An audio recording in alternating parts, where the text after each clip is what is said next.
আলহামদুলিল্লাহি রাব্বিল আলামিন ওয়াসসালাতু ওয়াসসালামু আলা রাসূলিহিল আমিন ওয়া আলা আলিহি ওয়া সাহবিহি আজমাইন। অনেক মুরিদ তার পীরকে সেজদা দেয়, মুর্শিদকে সেজদা দেয়, মাজারকে সেজদা দেয়, কবরে সেজদা দেয়। তো আমরা যদি তাদেরকে বলি যে ভাই, আপনারা যে আপনার পীরকে, মুর্শিদকে, বাবাকে, কেবলাকে সেজদা দিচ্ছেন, রাসূল সাল্লাল্লাহু আলাইহি ওয়াসাল্লামের কোনো সাহাবী কি রাসূল সাল্লাল্লাহু আলাইহি ওয়াসাল্লামকে সেজদা দিয়েছেন?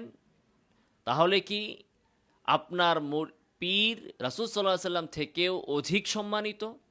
তখন তারা উত্তর দেয় যে আমরা তো নবীকে পাই নাই, রাসূলকে পাই নাই, নবীকে পাই নাই, এজন্য ওলিকে সেজদা দেই। যদি নবীকে পাইতাম তাহলে নবীকেই সেজদা দিতাম। যেহেতু নবীকে পাই নাই, সেজন্য মুর্শিদকে সেজদা দেই, পীরকে সেজদা দেই। তো তাদের এ কথার উত্তরে আমি আজকে একটি হাদিস পড়ে শোনাবো। এ সংক্রান্ত আরও হাদিস আছে, এই ভিডিওতে একটি হাদিস নিয়ে আলোচনা করব। আশা করি এই হাদিসটি তাদের উত্তর হিসেবে যথেষ্ট হবে এবং যারা সত্যকে জানতে চান তারা অবশ্যই এখান থেকে উত্তর পেয়ে যাবেন। হাদিসটি মুসনাদ আহমদ, সুনান ইবনে মাজা এবং সহিহ ইবনে হিব্বান এই গ্রন্থসমূহে এসেছে। আমি সুনান ইবনে মাজা থেকে হাদিসটি পড়ে শোনাচ্ছি। ইমাম ইবনু মাজা তিনি বলছেন, হাদ্দাসানা আজহার ইবনু মারওয়ান ক্বালা হাদ্দাসানা হাম্মাদ ইবনু যায়দিন আন আইয়ুব আনিল কাসিম আশ-শাইবানি আন আব্দুল্লাহ ইবনে আবি আওফা ক্বাল।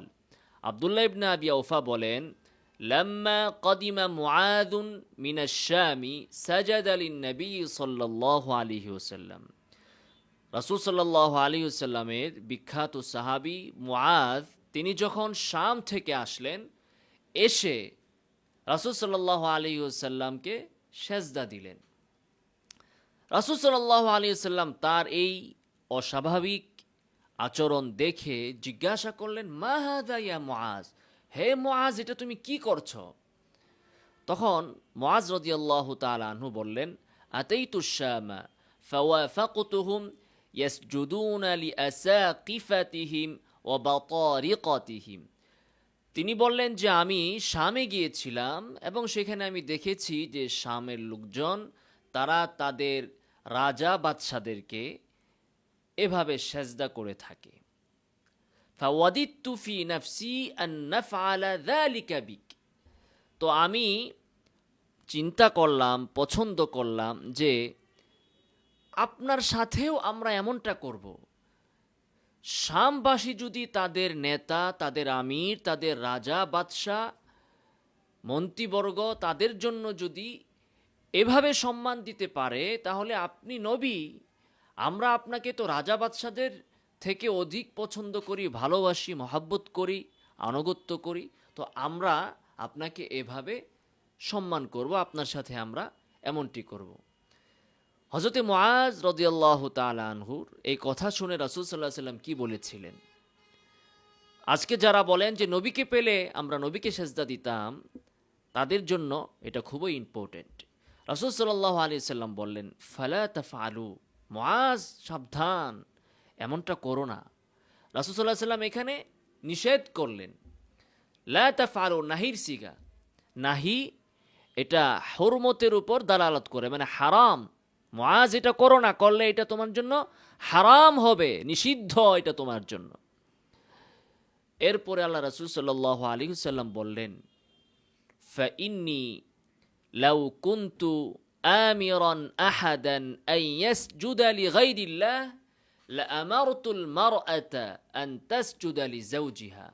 মুআয, আমি যদি কাউকে আল্লাহ ব্যতীত অন্য কাউকে সাজদা করার অনুমোদন দিতাম, তাহলে আমি নারীদেরকে অনুমতি দিতাম তারা যেন তাদের স্বামীকে সাজদা করে।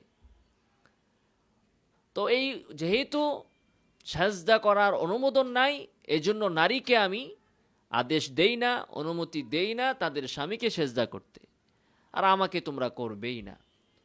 এই হাদিসটি সুনান ইবনে মাজা 1853 নং হাদিস। এছাড়াও এই হাদিসটি এসেছে মুসনাদ আহমদ 19,403 3 নং হাদিস এবং সহিহ ইবনে হিব্বান 4171 নং হাদিস। তো এই হাদিসটি থেকে আমরা তো স্পষ্ট ভাষায় বুঝতে পারলাম কোনো অস্পষ্টতা নেই, বিন্দুমাত্র এখানে কোনো যদি কিন্তুর অবকাশ নেই। আল্লাহর রাসূল সাল্লাল্লাহু আলাইহি সাল্লাম স্পষ্ট ভাষায় এখানে বলেছেন এবং সাহাবীদের অন্তরে নবী সাল্লাল্লাহু আলাইহি সাল্লামের প্রতি ভালোবাসা আমাদের থেকে বেশি ছিল। আমরা আমাদের উস্তাজ, মুরব্বি বা পীর বা মুর্শিদ তাদেরকে যতটুকু মহাব্বত করি, ভালোবাসি, তার থেকেও বেশি ভালোবাসতেন সাহাবায়ে কেরাম রাসূল সাল্লাল্লাহু আলাইহি সাল্লামকে। তো সেই দিক থেকে মুআজ রাদিয়াল্লাহু তাআলা আনহু যখন এরকম একটি দৃশ্য সামনে দেখলেন, দেখে এটা রাসূল সাল্লাল্লাহু আলাইহি সাল্লামের ক্ষেত্রে প্রয়োগ করতে চাইলেন। রাসূল সাল্লাল্লাহু আলাইহি সাল্লামকে এভাবে সম্মান, শ্রদ্ধা, ভক্তি করতে চাইলেন, কিন্তু রাসূল সাল্লাল্লাহু আলাইহি সাল্লাম স্পষ্ট নিষেধ করেছেন। একবারের জন্য তিনি অনুমতি দেন নাই, একবারের জন্য তিনি অনুমতি দেন নাই। সরাসরি নাহির সিগা তিনি প্রয়োগ করেছেন, মানে এটা হারাম। তো নবী যদি নিজের জন্য সেজদা গ্রহণ না করেন, তাহলে যে পীর সেজদা নেয় সে কি নবীর থেকে বড়? আর যে মুরিদ সেজদা দেয় সে কি তার পীরকে নবী থেকে বড় মনে করে? অতএব যে পীর সেজদা নেয় সে কোনো পীর নয়, সে ভণ্ড, সে প্রতারক, সে মানুষকে শিরকের দিকে আহ্বান জানায়, সে মানুষকে বিভ্রান্ত করার কারখানা খুলে বসেছে। আর যে মুরিদ তার পীরকে এভাবে সেজদা দেয়, মূলত ওই মুরিদও ইসলামের চর্চা করতে চায় না, শরীয়তের চর্চা করতে চায় না, বরং একটা দানধামী, একটা দান্ধা, পীরের দরবারে থেকে কিছু পয়সা রোজগার, মানুষকে প্রতারিত করা, ধোঁকা দেওয়া এবং অতি ভক্তি চোরের লক্ষণ। মূলত এরা হচ্ছে এক একটা চোর, এরা ডাকাত, এরা ঈমান চোর, মানুষের ঈমান ডাকাতি করছে, মানুষকে বিভ্রান্ত করছে, জাহান্নামের দিকে নিয়ে যাচ্ছে। আল্লাহ সুবহানাহু ওয়া তাআলা এদের খপ্পর থেকে আমাদেরকে হেফাজত করুন। আমিন ওয়া আখিরু দাওয়ানা আনিল হামদুলিল্লাহি রাব্বিল আলামিন।